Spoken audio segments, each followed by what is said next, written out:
Marian knelt on her front porch, trimming back the jasmine vines when she spotted a pale envelope slipped beneath the screen door.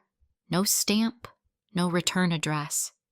The afternoon air was thick with humidity, the kind that made her blouse cling and her knees ache on the wooden porch slats. The jasmine scent drifted upward, reminding her of evenings long ago at Waverly Labs when she brewed tea under fluorescent lights, reviewing blueprints and adjusting timelines. She had let that part of her life go carefully, intentionally. That's what made the envelope so strange. It didn't belong here, not with the bees bumping against the window screens and the hydrangeas blooming defiantly in chipped ceramic pots. She reached for it, fingers briefly hesitating. It wasn't just the lack of a stamp. It was the paper heavy formal like something out of a law office. Her name was handwritten in deep blue ink. Marian Wexler. No, M's or Mrs., just her name, like someone knew exactly who she was, not who she had been pretending to be these past years. Inside a single line. You may want to attend the next board meeting. That was it.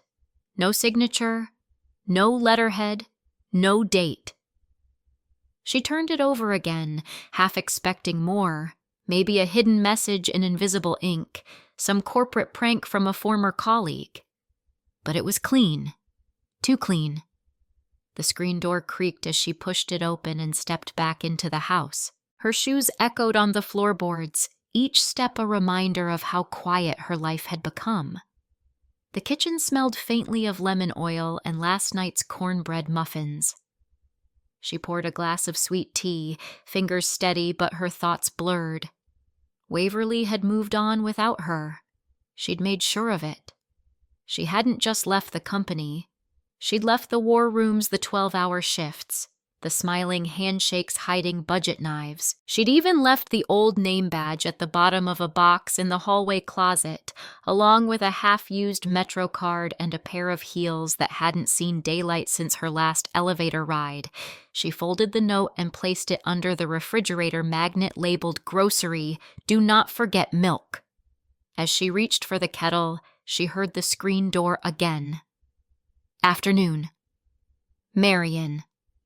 It was Mrs. Thompson waving from her front steps across the narrow yard. She wore the same teal visor and orthopedic sandals she had since Easter and carried a small tote bag decorated with embroidered tomatoes. Afternoon, Marian replied, trying to sound casual. Got one of those letters again. Marian paused, surprised. You've seen this before?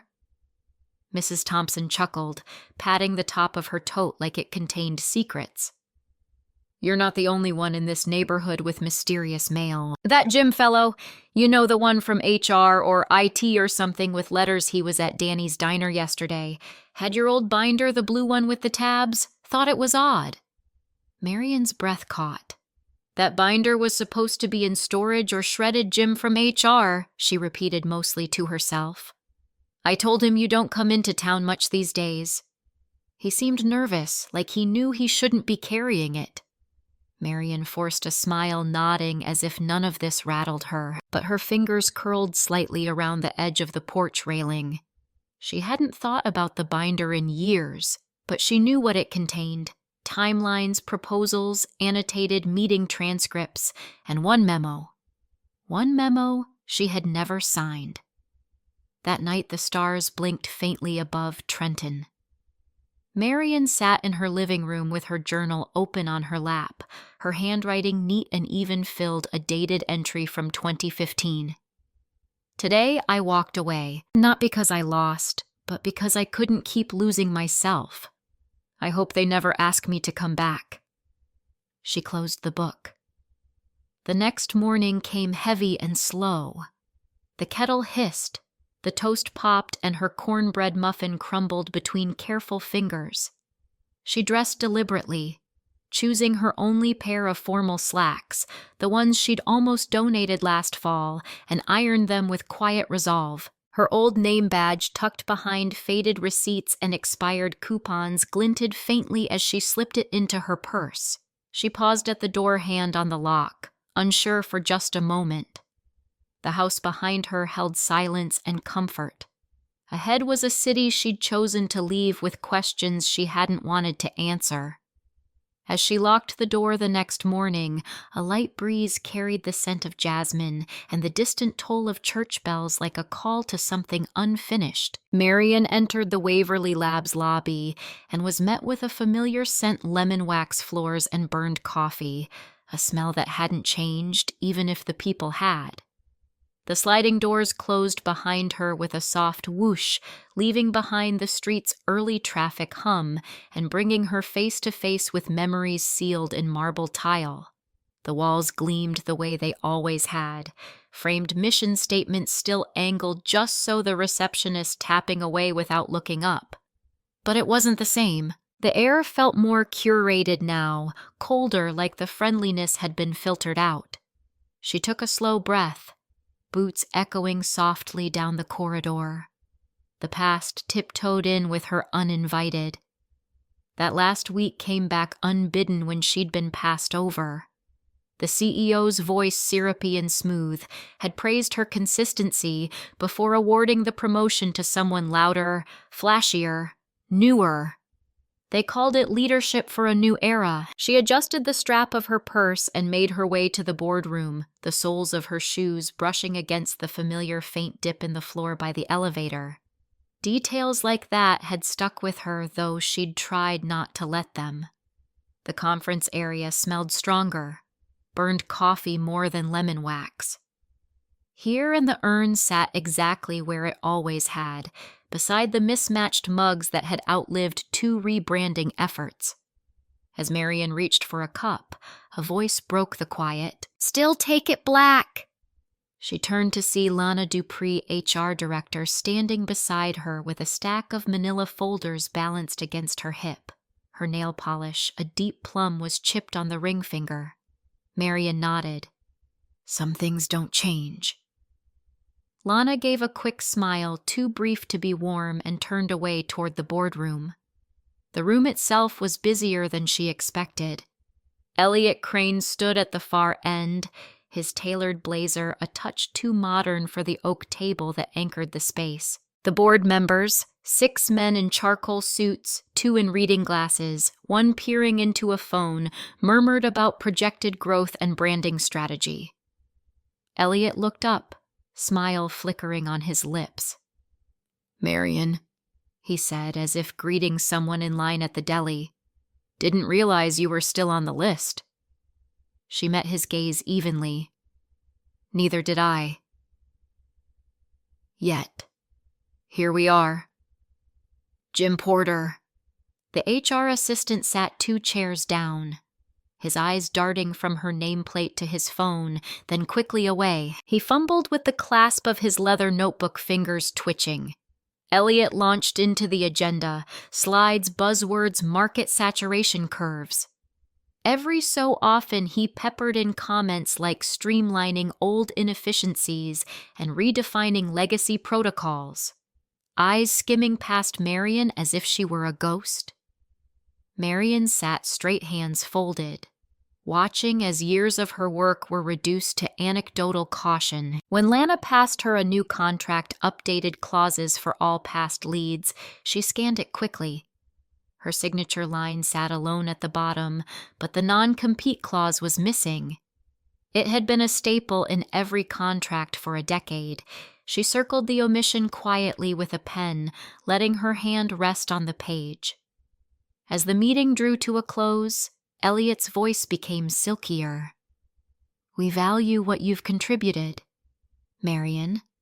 It's important to honor the past while embracing the future." Sometimes she replied softly, "The past isn't done speaking yet." Chairs scraped, idle conversation blossomed. As she stood, Jim leaned in, voice low. "I think you should see something," he said. "It's not in the current HR file, but it should be." She raised an eyebrow, but he was already retreating, eyes back on his phone. Leaving the room, Marian's footsteps slowed. Along the corridor wall was a new photo. Waverly's next generation of leadership. Elliot stood front and center, arms crossed, smile confident. Behind him, blurred but unmistakable, was her own face in the background, half obscured, unfocused, nearly invisible, just a shadow behind his shoulder. She paused. Not forgotten, she thought. Just made small on purpose. Back home. Marion retrieved her box of personal files from the attic, fingers tracing over labels written in her own meticulous hand. Dust hung in the slanted afternoon light like time suspended, settling on years she'd carefully stacked and sealed. Each manila folder held a part of her. A report rewritten late at night. A staff memo. She'd hesitated over a photograph clipped to an anniversary newsletter. The ink had faded some, but the memories hadn't. Jim's words came back to her like a whisper in the rafters. You were promised protection. Someone didn't want that remembered. She found it near the bottom of the box under a folder labeled Leadership Transition 2015. The paper had yellowed slightly, the notary stamp still crisp, Addendum to Leadership Transition Agreement, it read in bold, her name centered beneath.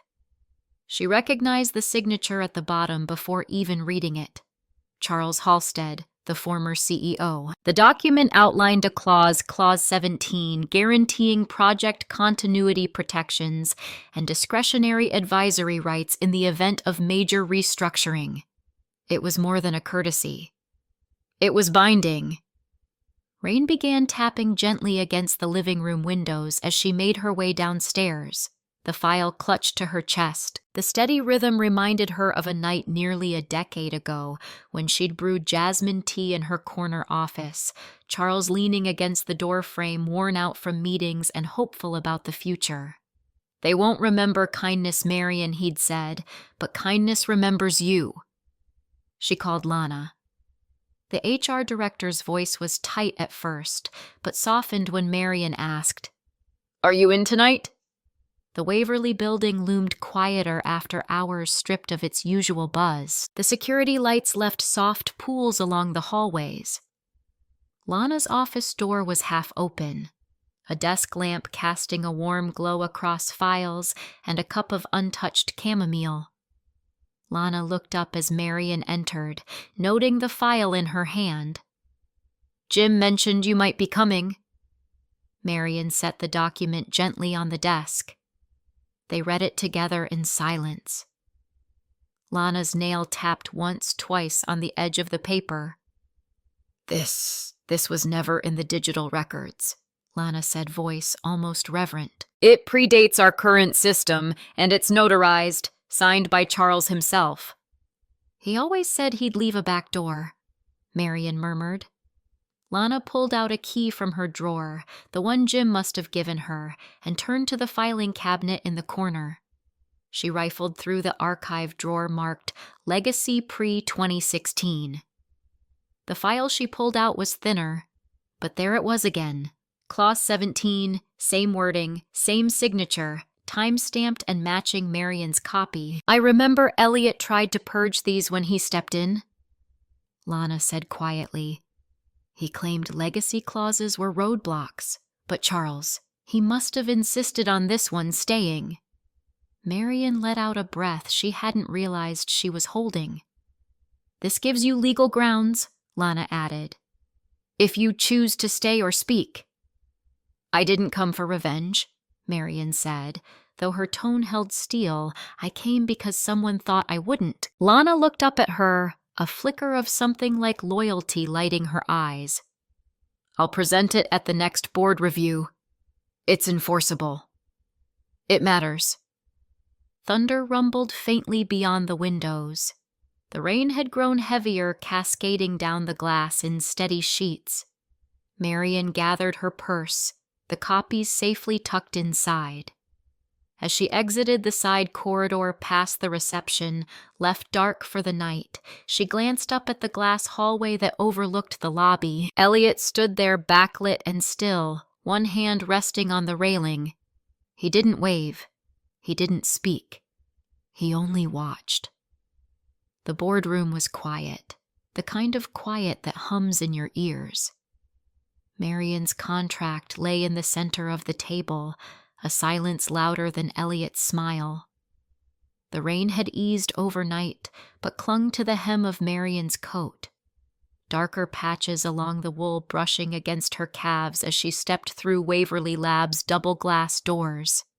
She didn't bother to shake it off. Let it show. Let them remember what it felt like to be soaked by dismissal and still walk back in. Inside the boardroom, steam curled from the coffee urn, rising like hesitant questions. The bagels on the tray remained untouched, their sesame seeds unscattered as though waiting for permission to crumble. Marian sat upright at the far end of the polished oak table.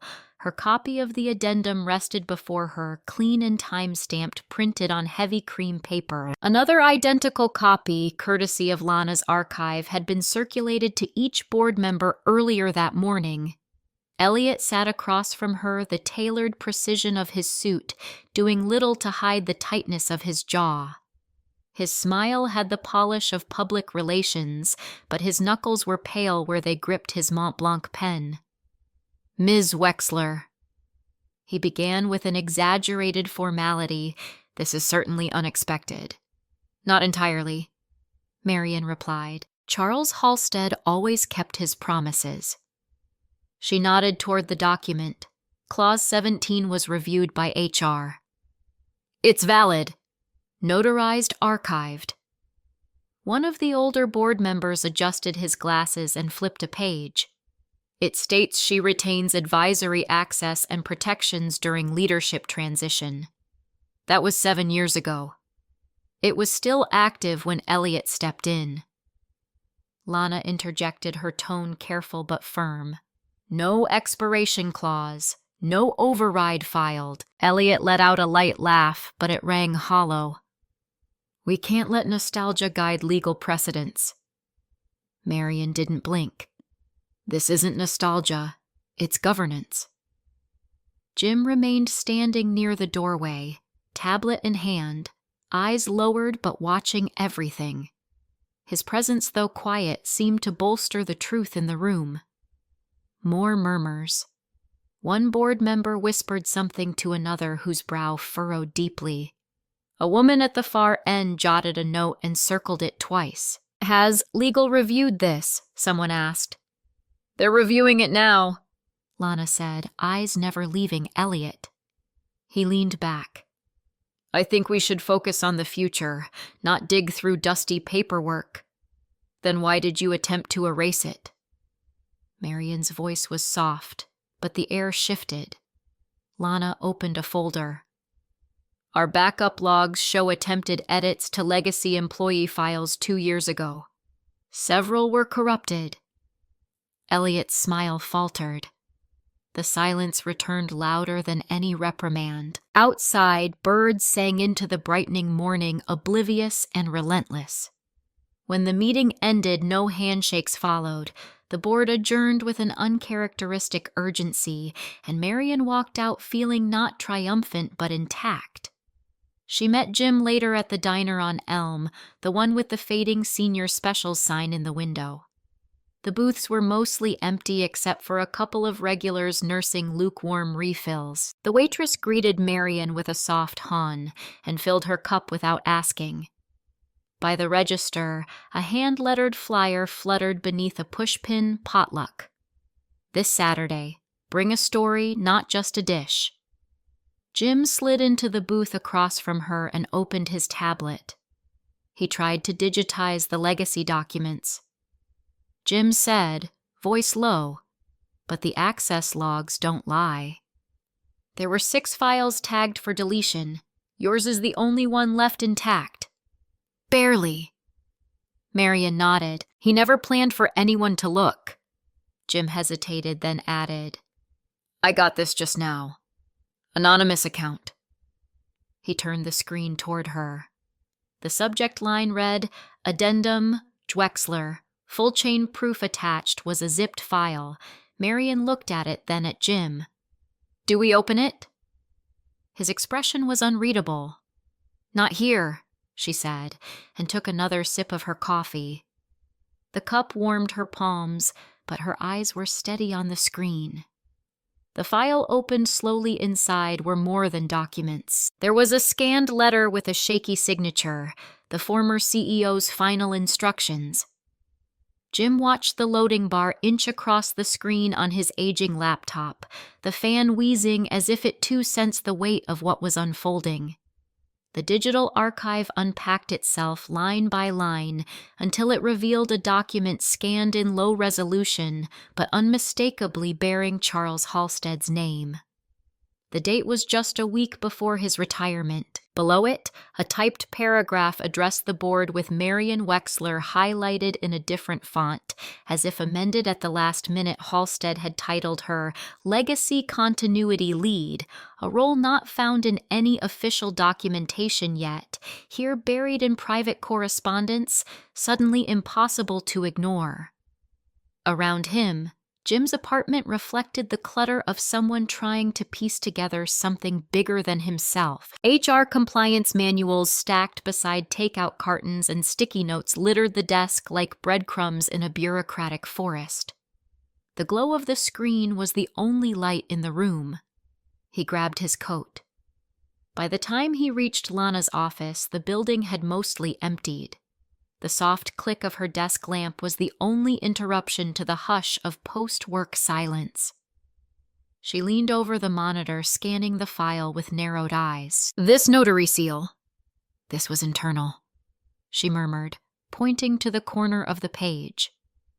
I haven't seen that mark in years. It was only used during executive transitions. Jim tapped the screen.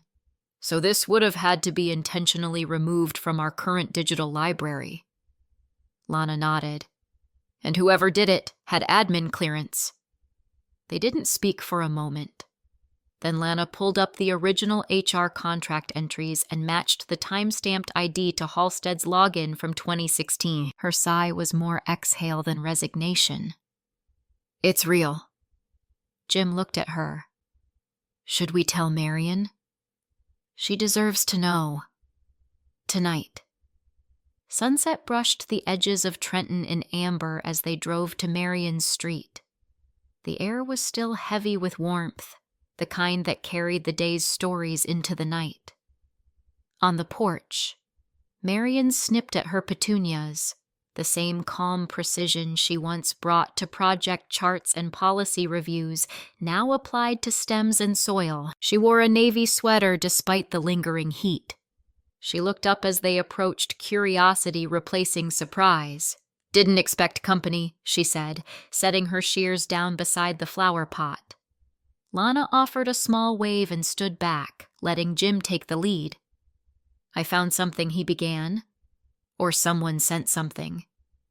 He handed over a manila envelope he'd printed the scanned documents into. Marion flipped through the pages silently until she reached the signature. Her expression softened. I haven't seen this handwriting since his last week. He asked for jasmine tea in the chipped mug, she said almost to herself. Said I was the compass? Jim hesitated before pulling out another photo, this one folded in half for decades. The corners were soft from wear. This was in my grandmother's things. I found it last Thanksgiving. Marion squinted at the image. 2 women in a break room, one in a white lab coat, the other with a broad smile and a badge that read, Wexler. They stood side by side, steam from coffee mugs blurring the background. Marion blinked, her fingers gently grazing the image. She was the HR assistant who defended me when they wanted to cut my team. I never knew her name. Jim's voice dropped reverent. Beatrice Porter. She always talked about someone who didn't let the system crush the quiet ones. Marion closed the folder, her hand resting atop it. I wrote a letter once, defending someone who'd been laid off unfairly. I never sent it. It's still in my old journal. Lana's gaze was steady. Maybe now's the time to use your voice again. The cicadas had begun their evening hum, a low current behind the clink of ice in Marian's tea glass. Jim sat on the porch rail, arms folded loosely. "You know," he said with a faint smile, "you're not forgotten, Ms. Wexler." He paused, eyes earnest. "Ma'am, you're not forgotten." The mailbox creaked as the carrier slid something inside. Marian rose to retrieve it. A thick envelope bore the Waverly Labs seal and a crisp white label. "Request for appearance, Emergency Ethics Committee hearing." She turned it over, eyes narrowing at the 3 board member signatures on the back. The courtroom-style conference room wasn't filled with tension, it was filled with history. And Marian, for the first time, wasn't a footnote. Filtered sunlight cut through the tall windows, landing in soft beams across the old oak table. The leather chairs creaked as board members shifted not from discomfort, but from attention. No one shuffled papers. No one checked their watches. Even the faint clink of a spoon stirring tea in a delicate china cup seemed respectful, as though the room itself had paused to listen. Marian stood with the same quiet steadiness that had once defined her career, an invisible constant others had relied on without always noticing. Before her was a small laptop screen, a printed file folder, and a worn copy of the CEO's letter. Its pages softened at the corners. The addendum was filed under the transition agreement dated June 10, 2016. She said calmly, her voice carrying. It was digitally signed, notarized, and stored in both physical and backup archives until sometime in late 2020. She glanced toward Jim, who nodded discreetly from the side. Lana sat beside him, hands folded, gaze steady. "This," Marian continued, clicking to reveal a time-stamped email chain, includes the final correspondence from Charles Halstead. He referenced me not as a placeholder, but as a bridge for the values he believed Waverly Labs needed to carry forward. She paused, then read aloud, "Some people guide the ship without ever touching the wheel." Elliot shifted his smile thin. "With respect, this feels ceremonial," he said, the charm in his tone beginning to fray. "We're talking about a clause that was never enacted, written by a retired executive years ago, who founded half the operational standards still in effect," interrupted a board member voice, dry. Another leaned forward. "This letter wasn't ceremonial. It was buried." The board chair raised a hand, and the murmurs stilled. "Wexler," he said, adjusting his glasses.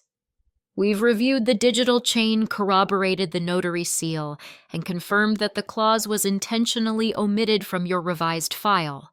He turned to Elliot. "Effective immediately.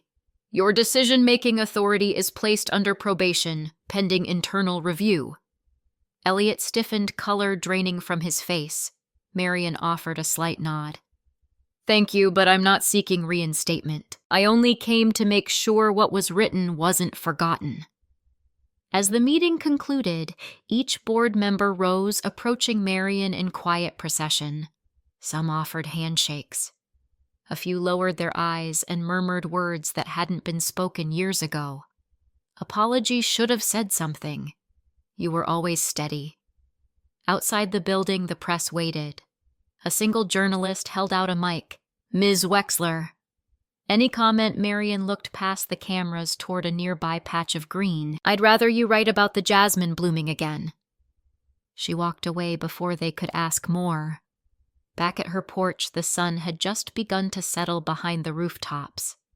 Marian cradled her tea iced with a twist of lemon and watched as the light turned golden across the street. The neighborhood smelled of dusk and summer, of fresh-cut grass and cinnamon drifting from someone's kitchen. Her notebook lay open beside her. The handwriting was small but deliberate. The house didn't change, but the way they see it did, and that's enough. She set the pen down as footsteps tapped gently up the walk. A girl, maybe mid-20s, stood at the gate, hesitation in her eyes. "You don't know me," she said softly, "but my mother worked with you. She told me to say thank you." The jasmine bloomed a little earlier that summer, as if the world had sensed something long overdue had finally been made right. In a world quick to overlook quiet steadiness, Marion's story reminds us that dignity doesn't demand a spotlight. It simply waits to be seen. Sometimes the people who guide us most never raise their voice or step to the front, like a light left on in a window. Kindness has a way of finding its way home. If this story stirred something in you, perhaps today is a good day to notice someone others have forgotten.